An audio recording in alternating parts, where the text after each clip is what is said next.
Muy buenas noches, bienvenido a un nuevo programa de debate de este día martes, en la cual vamos a conversar con el candidato a la vicepresidencia por el Partido Arena, el doctor René Portillo Cuadra, a quien saludo inmediatamente. Gusto de tenerte por acá, René. Muchas gracias, Nacho, buenas noches. Un abrazo fraterno para ti, para la Telecorporación Salvadoreña, su presidente y su junta directiva, y desde luego un abrazo fraterno para la familia salvadoreña.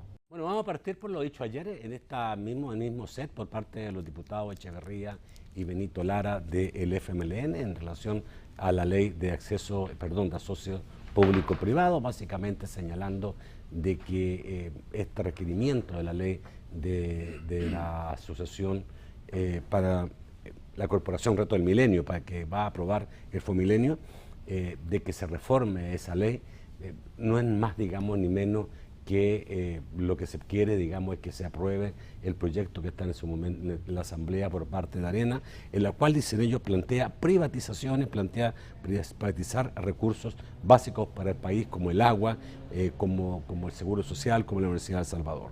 ¿Hay ese proyecto en el programa de gobierno o en la intención de los candidatos del Partido Arena? Bueno, muchas gracias, Nacho. Como siempre es un gusto estar en tu programa, conversando contigo.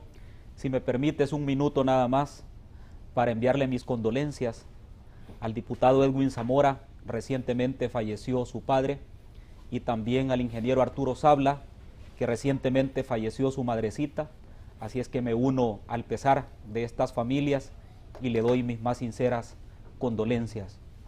Efectivamente, yo ayer escuché y vi con mucho detenimiento tu programa, Nacho, en el cual estabas abordando el tema de las reformas a la ley de asocio público-privado, y quiero decirte categóricamente que lastimosamente el FMLN ha utilizado la bandera de la privatización para negarse a reformar la ley de asocios públicos-privados, que es uno de los requerimientos, más que de la corporación de la cuenta del milenio, es un requerimiento básico para fomentar la inversión extranjera en El Salvador. Fíjate que como ellos saben que ese tema de la privatización es un tema sensible, entonces lo que hacen es tratar de confundir a la opinión pública para que nuestro país no tenga ese salto de calidad que necesita para incorporar la inversión extranjera. Pero vayamos paso por paso. Mira, la primera de las reformas que se plantea es que actualmente, una vez aprobado un proceso licitatorio, cuando ya se tiene al socio estratégico determinado, la Asamblea Legislativa aprobaría en 4 veces un proceso licitatorio. Primero, aprobaría las bases de competencia. Segundo, aprobaría la licitación como tal. Tercero, aprobaría el contrato. Y 4, aprobaría el monto del contrato. O sea que para realizar, por ejemplo, una mega obra de infraestructura, como fuese una carretera o una presa hidroeléctrica, tendría que ir 4 veces a consulta de la Asamblea Legislativa. Eso es totalmente inoperante. Lo que se plantea es que se respete la Constitución y que si se trata de un proceso de concesión donde un privado intervenga con su financiamiento para realizar la obra, que lo apruebe la Asamblea Legislativa tal como lo dice la Constitución.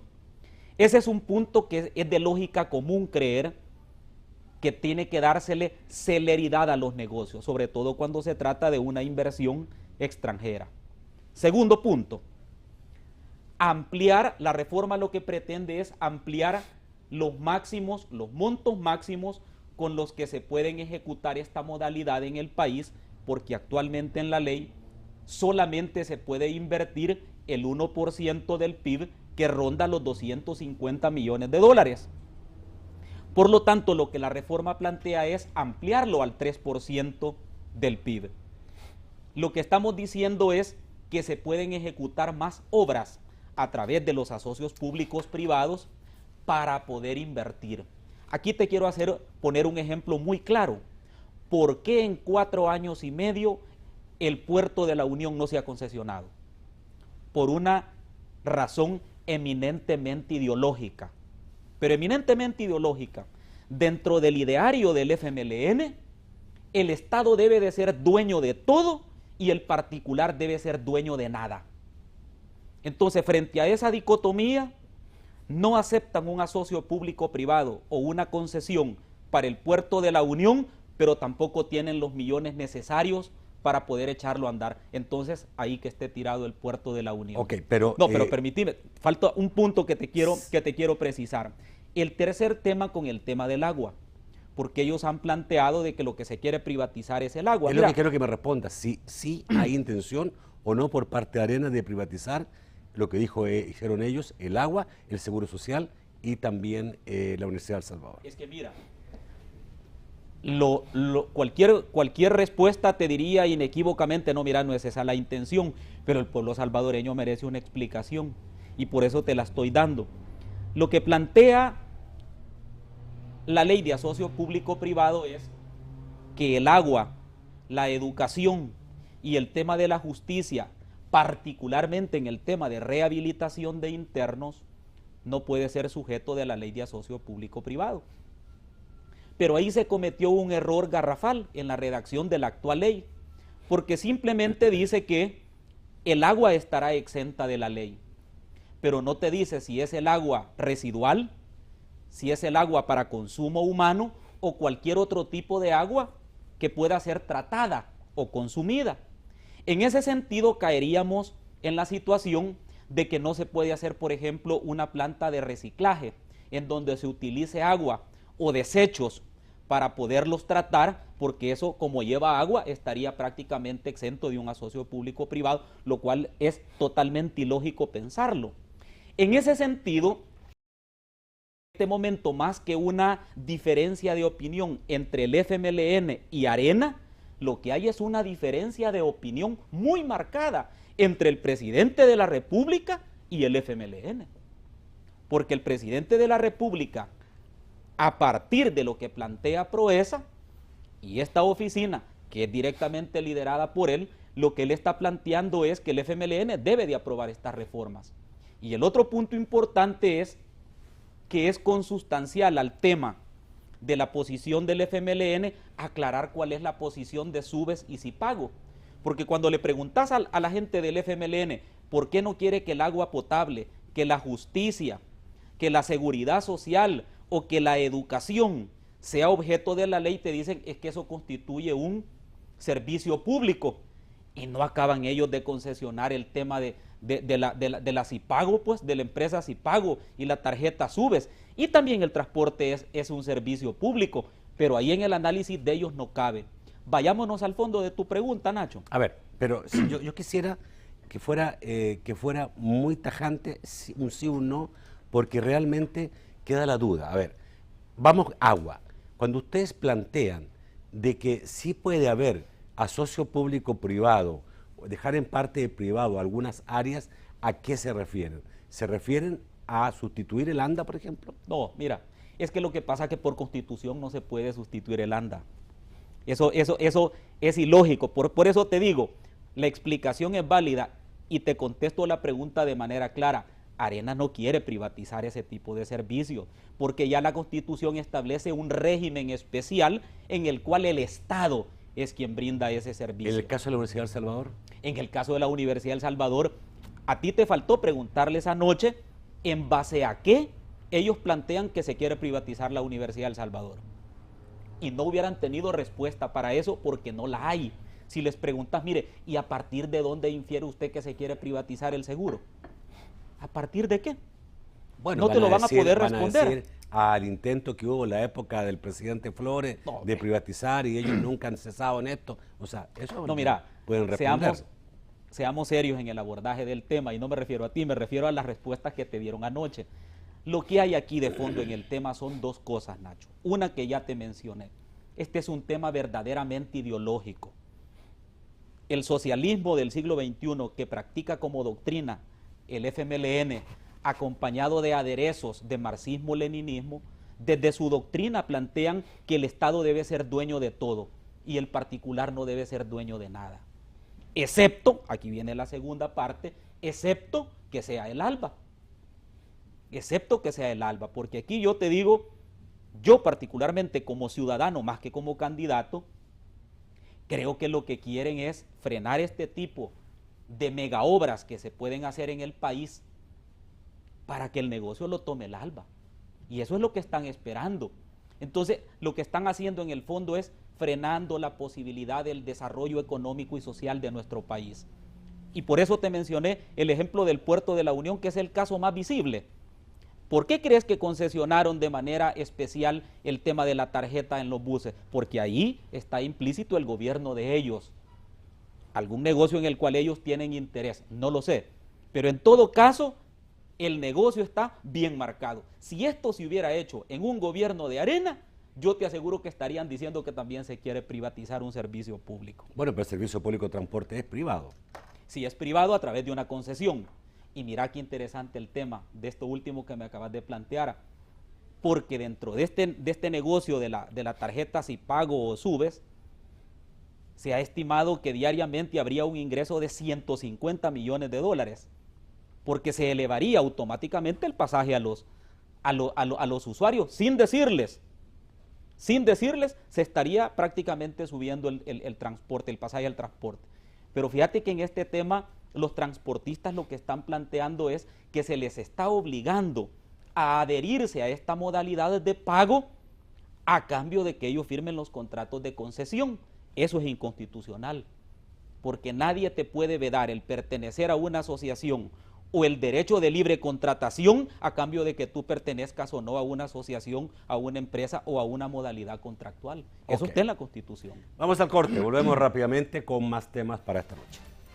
Vamos a ir rápidamente a la situación del expresidente Francisco Flores, que según se conoció ayer, el fiscal general de la República lo citó a declarar esta semana. También está creada la comisión que ya está funcionando, la comisión especial que está investigando, que no cuenta con los diputados del Partido Arena. Hoy día el presidente de la República dijo que felicitaba al fiscal por haber llamado a declarar al expresidente y dijo, digamos, que esta actitud del fiscal demostraba que él no estaba hablando mentiras, sino que estaba diciendo algo sólido, contundente, si no el fiscal no lo hubiese llamado a declarar.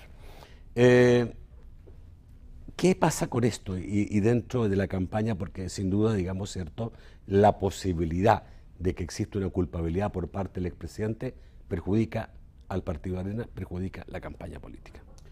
Bueno, mira, perjudica que a una persona se le impute un delito a través de los medios de comunicación sin antes haber iniciado un proceso. Realmente el expresidente Flores ha sido víctima de una situación de irresponsabilidad del presidente, porque si él sabía que existía la posibilidad del cometimiento de un ilícito, ¿por qué no lo denunció de una vez a la Fiscalía y que se iniciara en la Fiscalía un verdadero proceso? Pero hasta esta semana, por lo que dicen algunos medios de comunicación, se le va a citar a él. Pero ya hubo todo un proceso mediático en el cual se ha sometido su honor, su buena fe, su dignidad como ciudadano, sometida al escrutinio público sin haber sido oído en un juicio. Eso es lo que en un Estado de Derecho no se vale. Y te voy a anticipar algo más. Esa comisión que han formado en la Asamblea Legislativa, dizque para investigarlo, es totalmente inconstitucional. ¿Por qué? Ya la Sala de lo Constitucional se ha pronunciado sobre la base de dos criterios que tienen que ser observables a la hora de formar una comisión de esta naturaleza. Comisión investigadora.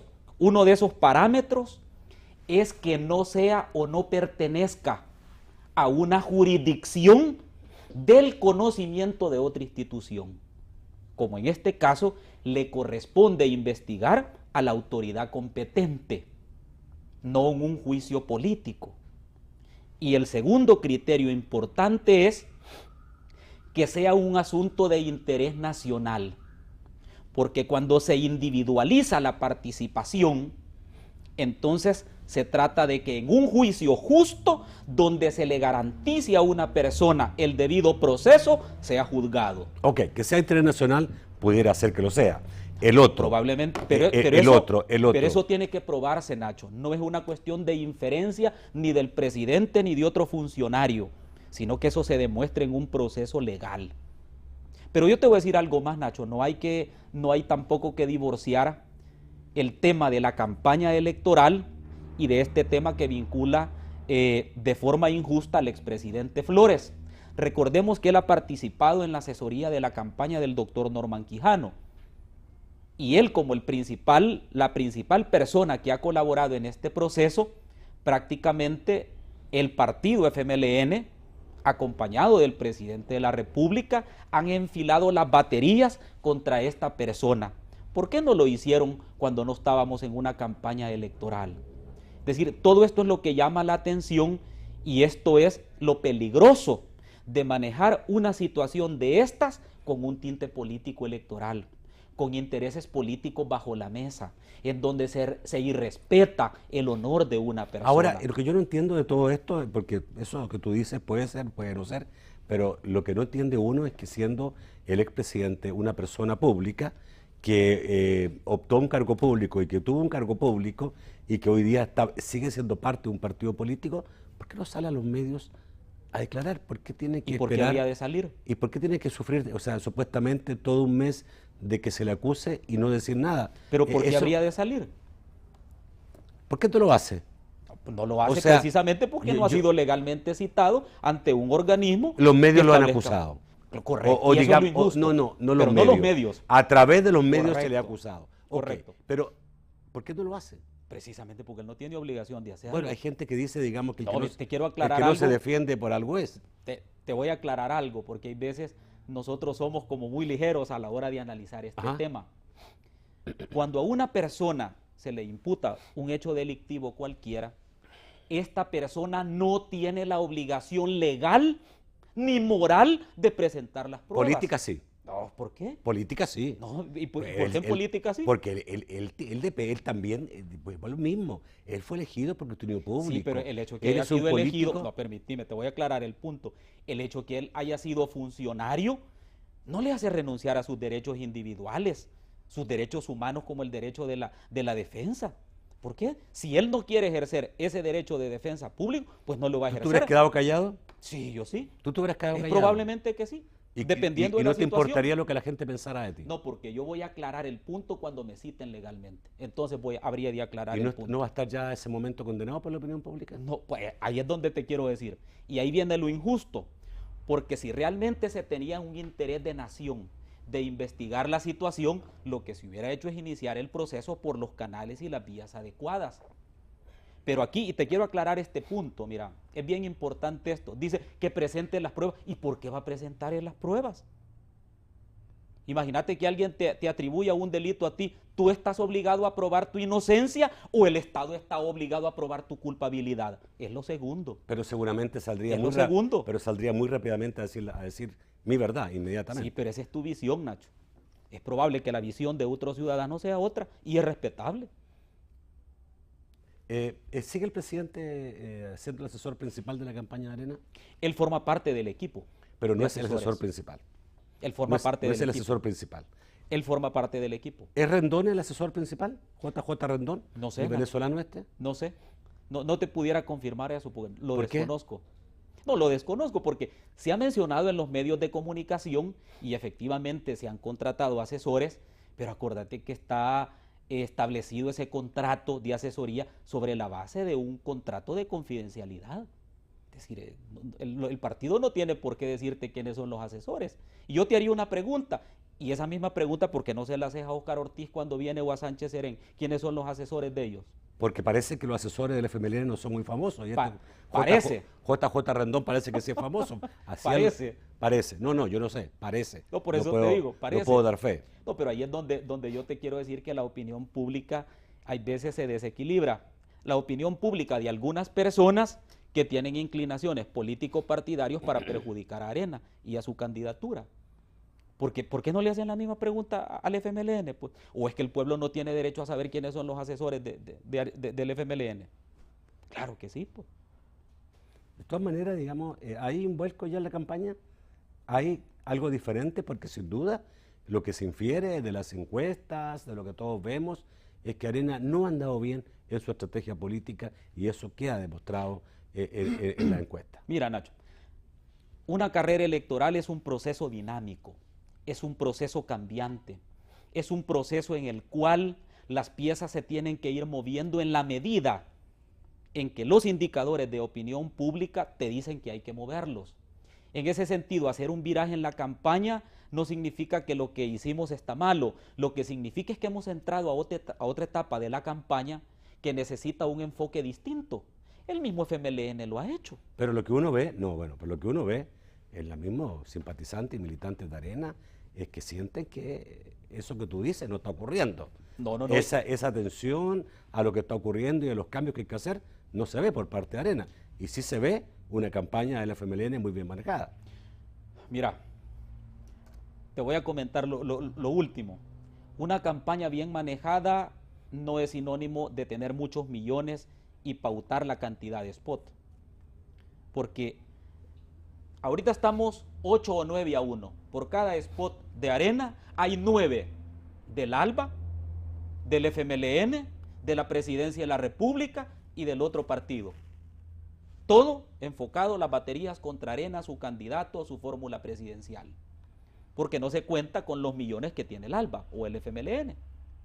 Pero eso no te indica que sea una buena campaña. Y te lo voy a decir por qué. Mira, cuando una persona llega a su casa cansada de trabajar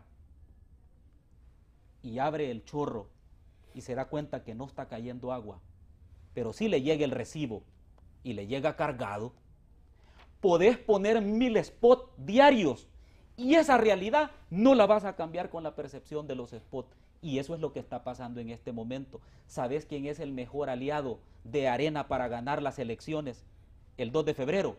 Es el gobierno del FMLN. Porque ha hecho un tan mal gobierno que no se necesita gastar los millones que ellos están haciendo para decirte lo que en la realidad ocurre. Porque ellos lo que te están vendiendo con esa cantidad de spot y cancioncitas es que vivís en un país seguro, que vivís en un país donde hay educación de calidad, que vivís en un país donde las carreteras están buenas, que vivís en un país donde los hospitales están abastecidos de medicamentos. Pero eso es lo que la pantalla te proyecta. Pero lo que la gente está viviendo es una de las peores crisis después de los acuerdos de paz. Esa es la realidad. Eso no lo vas a cambiar con millones de dólares. Bueno, vamos al corte. Volvemos rápidamente con más de esta entrevista con el candidato a la vicepresidencia de Arena, René Portillo Cuadra. También está, y tengo que preguntártelo obviamente, esto que señaló el diario español ABC en relación a presuntos vínculos del FMLN con narcoactividad, básicamente a través de la FARC. Ha sido enfático el FMLN en señalar, nosotros tuvimos relación con la FARC, hoy lo decía también un dirigente del FMLN, es obvio que cuando fuimos movimiento guerrillero tuvimos vínculos y relaciones con todos los movimientos guerrilleros de América Latina. De ahí para adelante como partido político las cosas han cambiado mucho, no tenemos nada que ver con la FARC, esto es una mentira inventada por el periódico de ultraderecha de España. Bueno, al igual que lo he venido señalando, más que como candidato, como abogado y como ciudadano, que me considero una persona responsable, yo particularmente no atribuiría que el señor que aparece mencionado ahí, dirigente del FMLN, sea narcotraficante o sea lavador de dinero. Lo lógico es que en todo Estado de Derecho donde se respeta la ley y las instituciones, se investigue. Y si producto de eso resulta que hay culpabilidad, que lo metan preso. Y si no, que se diga que es inocente y que se le repare su reputación. Pero no se puede partir de exonerar o de tratar de incriminar a una persona de manera irresponsable si no le antecede una investigación en la instancia correspondiente. Por lo tanto, yo creo que aquí el fiscal tiene un reto importante.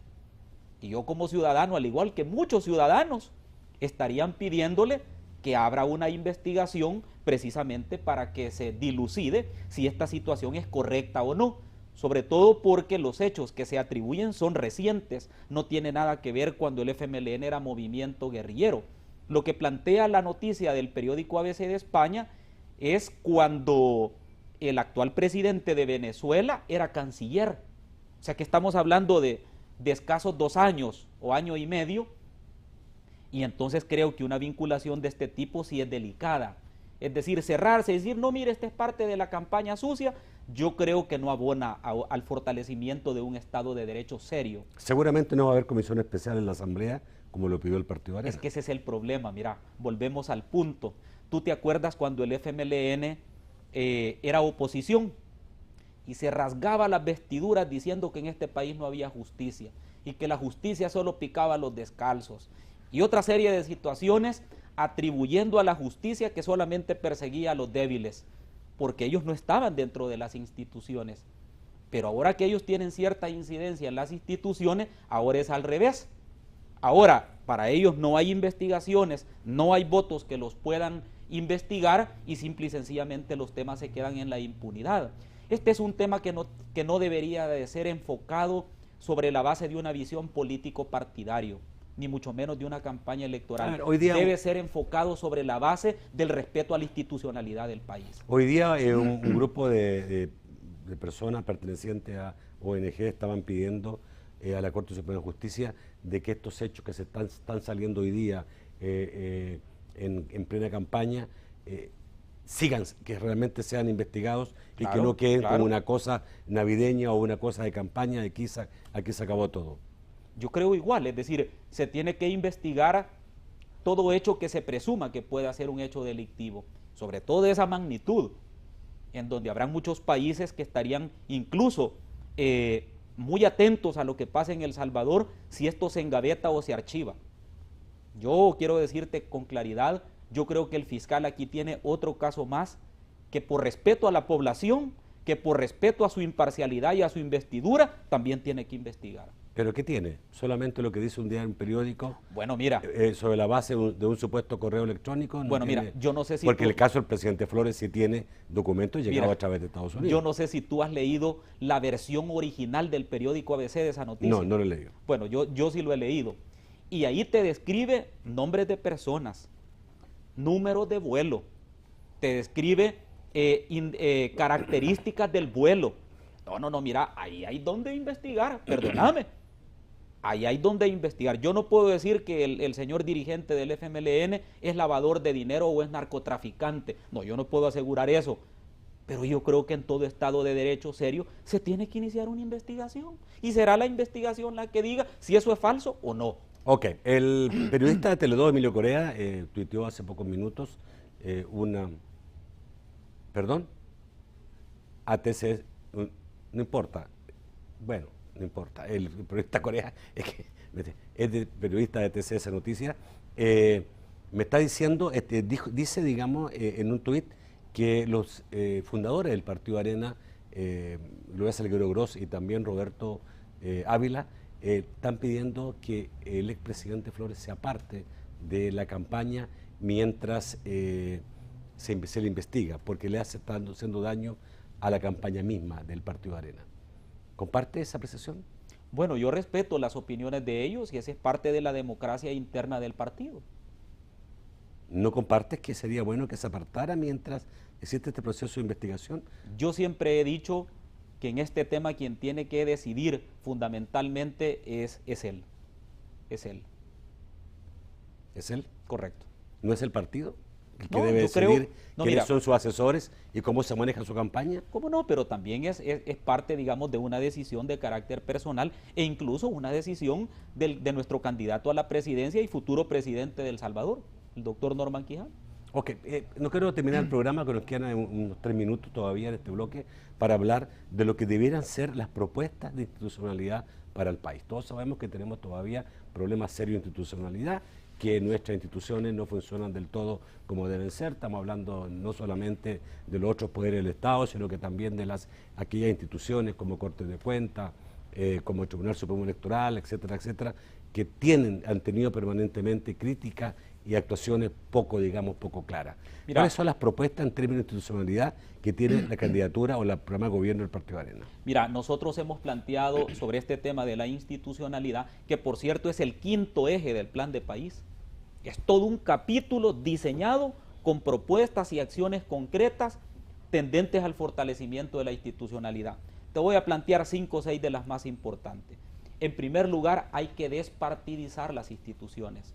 Ya no es posible que ningún partido político tenga incidencia directa en el funcionamiento y en las decisiones de las instituciones, como la Corte de Cuentas, el Consejo Nacional de la Judicatura, la misma Corte Suprema de Justicia, el Tribunal Supremo Electoral. Debemos de despartidizar y ciudadanizar este tipo de instituciones. ¿Cómo? Estableciendo un proceso de selección de candidatos a funcionarios realmente con un sentido de responsabilidad ciudadana. El segundo punto tiene que ver con establecer presupuestos adecuados para el funcionamiento de las instituciones, sobre todo en base a la responsabilidad que tienen. Tú ves, por ejemplo, el Instituto de Acceso a la Información Pública. ¿Presupuestos preestablecidos? ¿Presupuestos establecidos desde antes? No, presupuestos establecidos en base a las necesidades y a las funciones que realizan, porque ahí tienes el Instituto de Acceso a la Información Pública, que está prácticamente arrodillado ante un presupuesto que no lo hace operativo al instituto y que están casi con las uñas trabajando, pero lo mismo está la Fiscalía, lo mismo está la Policía. Es decir, hay un presupuesto totalmente exiguo para las responsabilidades que tienen. El otro punto importante es entrar a una segunda generación de reformas de las instituciones. ¿Cuáles, por ejemplo? El caso del Tribunal Supremo Electoral.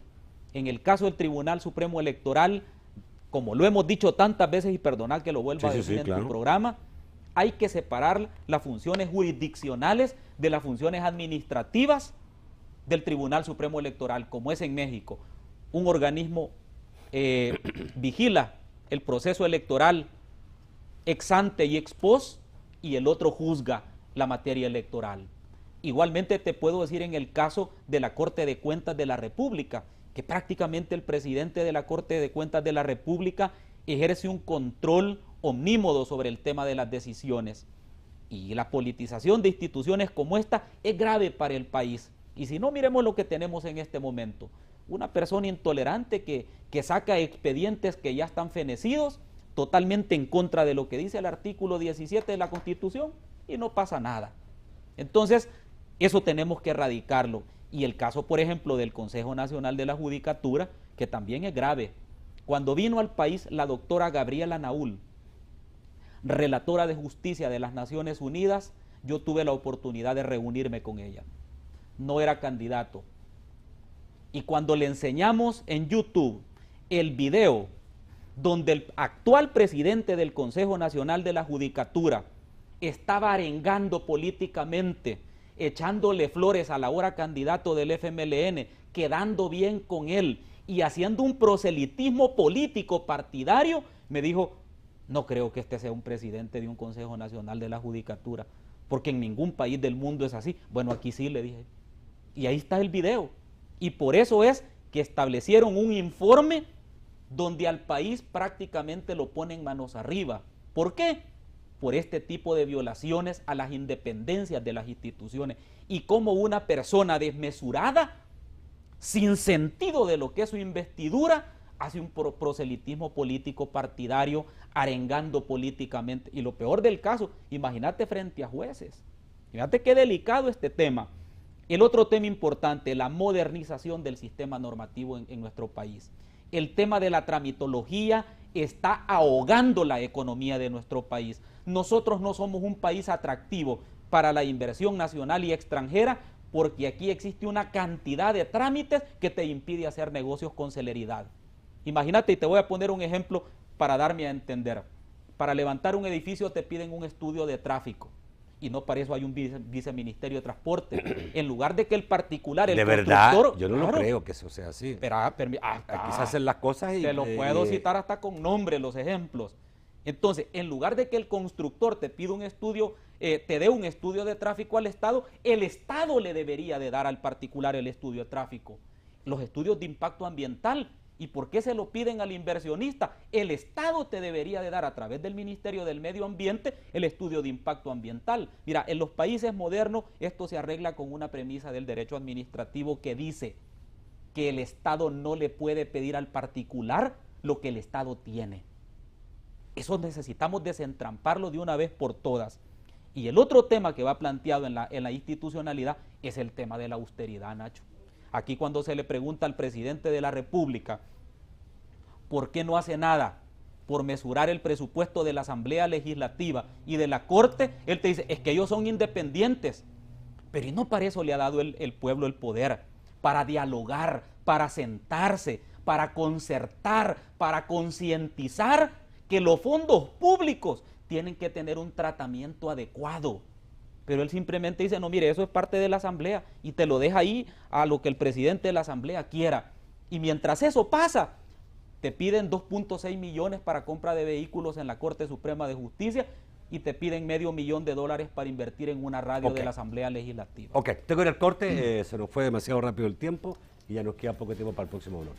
Ya volvemos. Rápidamente con Francisco Bonilla para que nos diga qué dicen esta noche los amigos a través de las redes sociales. Muy buenas noches, Francisco. Muy buenas noches, señores. Con mucho gusto, dice José Avilés a través de Twitter, lo legal de este caso, cele en él que lo juzguen las leyes. Lo moral lo juzgaremos nosotros, dice José Avilés el 2 del 2 del 14, es decir, el día de las elecciones. Roberto Cálix Ortiz dice, le recuerdo al invitado que el interés público está por encima del privado. No tergiverse a la SC para favorecerse. Me imagino sociedad civil hace referencia. Sergio Granados dice, ¿por qué cambió su discurso? Hace 2 semanas dijo que tenía que renunciar y que aclare esas acusaciones, plantea Sergio Granados. Juanjo Erazo dice, ¿por qué no se puede decir que lo del periódico BCA es campaña sucia y lo de Paco Flores sí es persecución política? Mariano Tobar dice, y cuando hayan votos nuevamente habrán más tránsfugas y la corrupción continúa, dice respecto a la aseveración del candidato Portillo Cuadra sobre los votos para una comisión a investigar el caso de ABC. Dice Martín Hernández, pero Taiwán ya dijo que no va a dar ningún tipo de información sobre el caso de los 10 millones. Para ellos es caso cerrado, plantea. Mario Grisales dice, en nuestra jurisdicción todos somos inocentes hasta que no se pruebe lo contrario. Flores debe explicarle al país qué sucede, plantea Mario Grisal. Dice el señor Tony, distinguidos panelistas, si Relaciones Exteriores no tienen ningún documento que avala que ingresaron los 10 millones y Taiwán dice que no puede dar informes porque el tiempo ya prescribió para ellos, entonces ¿cómo queda el caso? ¿Hay delito que perseguir o no? Porque no hay pruebas, plantea Tony. Vamos al estudio para dar respuestas. Ok, yo creo que la primera, no sé si me la puedes recordar, pero se refiere a Sala Constitucional. Correcto. Exactamente, ¿qué decía el primer Twitter, Francisco? Aunque... Es el segundo, dice Roberto Cálix Ortiz, le recuerdo al invitado que el interés público está por encima del privado, no tergiverse a la Sala de lo Constitucional, si es que así se lee, para favorecerse, plantea. Sí, ok, correcto. Correcto, y eso es lo que plantea la sentencia, y eso es lo que yo he planteado. Los dos parámetros establecidos por la Corte, por la Sala en esa sentencia, aluden a esos dos principios básicos. No hay contradicción, efectivamente eso es lo que dice la Sala. Ok, ¿habían otras preguntas? Bueno, mira, es un poco complicado porque cuando aparece una información de estas que vincula al partido oficial, ellos dicen es campaña sucia. Cuando aparece una vinculación en medios de comunicación contra una persona que ha sido funcionario de Arena, entonces hay que investigarlo. No, aquí yo creo que o todos en el suelo o todos en la cama. No se debe de hacer distinción y por eso yo te decía hace un momento, es importante que las instituciones funcionen al margen del tema político partidario por el respeto al Estado de Derecho. Y yo creo que eso te lo dice cualquier ciudadano que tenga amor a la patria, que quiera realmente al país. Las instituciones deben de funcionar y se tiene que investigar este caso porque es una acusación seria. Lastimosamente no hay los votos en la Asamblea Legislativa porque así funciona la correlación, pero yo creo que el pueblo salvadoreño, como muy bien dice un Twitter, el pueblo salvadoreño habrá de juzgar el 2 de febrero del 2014. Ok, ¿cómo va la campaña a tu juicio? ¿La campaña del FMLN o la de nosotros? De Arena. Bueno, la de nosotros va en un proceso, como te dije hace un momento, va en un proceso en el cual nos aprestamos a estar ya en la recta final de la campaña, en donde tienen que haber más incidencia sobre el tema del voto de los indecisos, de la expansión territorial del discurso. ¿Se va a ver un cambio importante? Por supuesto, sí, como en todo proceso, Nacho, como en todo proceso. Ok. Gracias, René, por estar esta noche. Gracias a ti, Nacho. Un saludo fraterno para todos los televidentes de Debate. Gracias a ti, obviamente también te deseo que tengas una feliz Navidad. Muchas gracias. Televidente, yo los espero mañana a las 8 de la noche en un nuevo programa de debate. Pasen buenas noches.